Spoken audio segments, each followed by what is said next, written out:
ফুল দিয়েই শুরু, ফুল দিয়েই শেষ, মাঝখানে শুধু জমে রইল অগণিত স্মৃতি, হাসি আর ভালোবাসা। গত 19শে জানুয়ারি আয়োজিত এক বর্ণাঢ্য অনুষ্ঠানের মাধ্যমেই রসায়ন নবম ব্যাচের বিদায় বেলাকে আরও স্মরণীয় এবং রঙিন করে তোলার জন্য ধন্যবাদ জানাচ্ছি আমাদের শ্রদ্ধেয় শিক্ষক মণ্ডলী এবং স্নেহের ছোট ভাই বোন, বিশেষ করে রসায়নের 11তম ব্যাচের শিক্ষার্থীদেরকে। তোদের চেষ্টা আর অক্লান্ত পরিশ্রমের কারণেই আমাদের বিদায় বেলাটা লেখা থাকবে স্মৃতির পাতায় একটি স্মরণীয় দিন হিসাবে। তাই আর ধন্যবাদ দিয়ে তোদেরকে ছোট করতে চাই না। এবার দেখে নিন বিদায় বেলায় এই রঙিন সন্ধ্যায় আয়োজিত অনুষ্ঠানের কিছু খণ্ডচিত্র।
প্রহর শেষে বিদায় তিথি, অম্লান থাকুক রসায়ন নবম ব্যাচের স্মৃতি।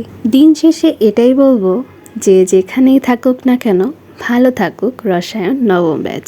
বিষ্ণু দে কখনো জামিনী রায়, এই নিয়ে তর্কটা চলতো। রোদ ঝড় বৃষ্টিতে যেখানেই যে থাকুক, কাজ সেরে ঠিক এসে জুটতাম। 4টেতে শুরু করে জমিয়ে আড্ডা মেরে 7:30টায় ঠিক ফুটতাম। কফি হাউসের সেই আড্ডাটা আজ আর নেই, আজ আর নেই। লা লা লা লা।